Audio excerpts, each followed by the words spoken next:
السلام عليكم ورحمة الله وبركاته. الشمار كفوني جرتني فيا كيسني أكم ورمضاني بقى جراتني بقى ربي ساكنة سنجسي. والله حيو والله حيو تكل فا أوله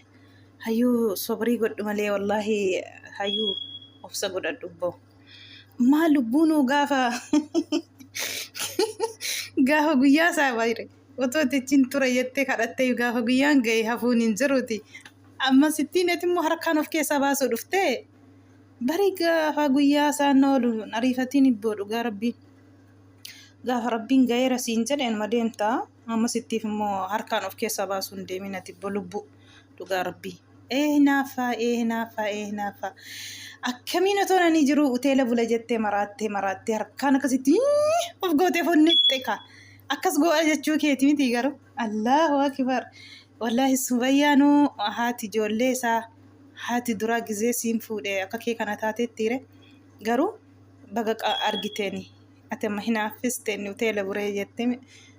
akkas harka kee liqimsituu kee of qabdee iyyitamni isheen immoo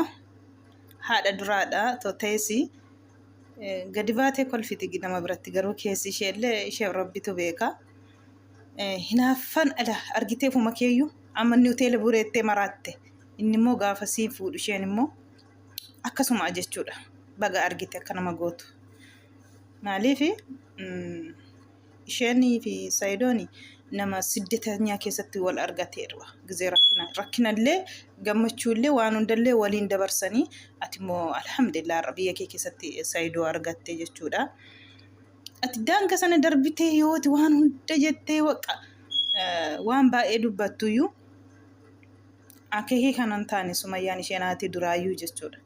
Ati immoo har'a Saayidoon uteela buree inni ilmoo isaa barbaada. Maaliif ilmoo yeroo hunda kana otoo garuullee sittiin faradamu maaliif jennaani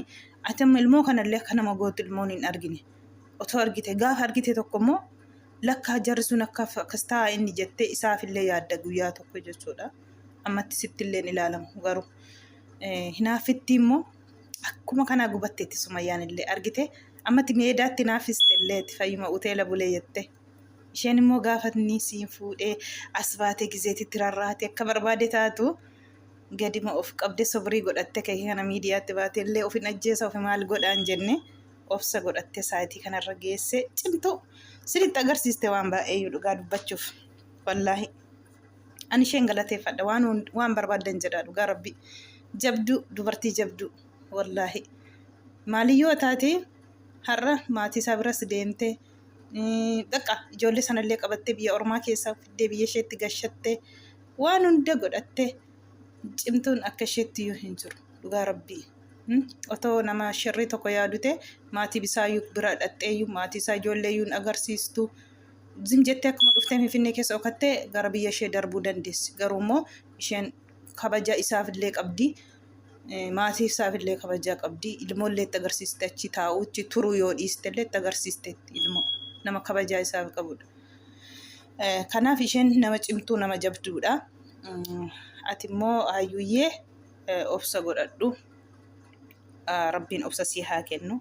akka kana liqimsituu of keessaa uteela bulee toonanii jiru maalajii uteela bulee jettee ofii hojjeesuuf mootii Sumayyuu lafti Oromadaana. Gaafa guyyaa isaayyuu hin dhufan ariifatini otoo hin beekini otoo hin yaadini gaafa dhufee sirra ba'u jira guyyaan tokko amma sittiif maaf ofiin of ajjeesu yeroo hunda kana barbaaddaati yeroo tokko kororsii jetta gizee tokko maalii jetta